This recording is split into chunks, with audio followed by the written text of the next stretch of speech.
Na-confine sa ospital ang aktres at fashion icon na si Heart Evangelista dahil umano sa extreme exhaustion. Samantala, dinaluhan ng ilang sikat na personalidad sa bansa ang naging iconic concert ng Taiwanese group at Meteor Garden Stars na F4 sa Pilipinas. Narito ang ulat.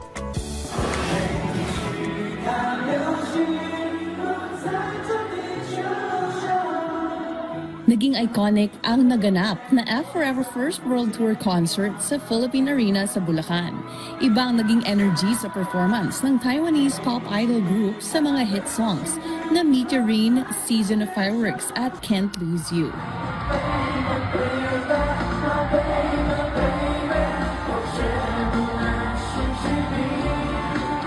Bukod sa libu-libong fans, naispatan din sa audience ang ilang mga artista.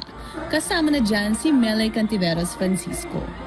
Sinasabayan ng komedyante ang ilang mga awitin ng F4. At ang nakakatawa pa rito, tinagpa niya si Robbie Domingo at pabirong inihahalin tulad ng TV host kay Vic Joe. Anya, wag mo ako tsatsuratin, Robbie D, ikaw to.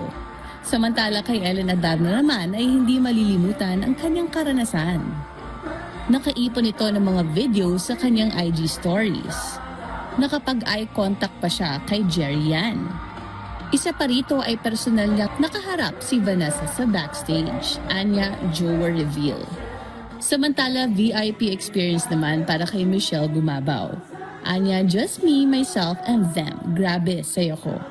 Sobrang lapit kasi ni Michelle sa stage kaya nahawakan pa niya ang mga kamay ng mga miyembro ng F4. Kilig moment din nang bigyan siya ni Vic Joe at Ashen ng heart sign. Naalarma ang mga tagahanga ng aktres na si Heart Evangelista matapos mapabalitang na-ospital ito. Ibinahagi ng matagal ng assistant ni Heart na si Resty Roselle ang ilang larawan ng aktres sa hospital bed habang nakakabit ang ilang mga medical equipment. Ayon kay Resty, dulot ito ng extreme exhaustion. Sa isa pang post sa kanyang IG stories, ibinahagi niyang nagising na si Heart mula sa sedation at kasalukuyang nagpapagaling. Wala na rin siyang ibinahaging iba pang detalye. Matatandaang ibinahagi kamakailan ni Heart na nawalan siya ng malay habang nasa Milan Fashion Week matapos dumalo sa 14 na fashion shows in a day. Abangan muli ang aming entertainment stories dito lang sa Ulat Showbiz.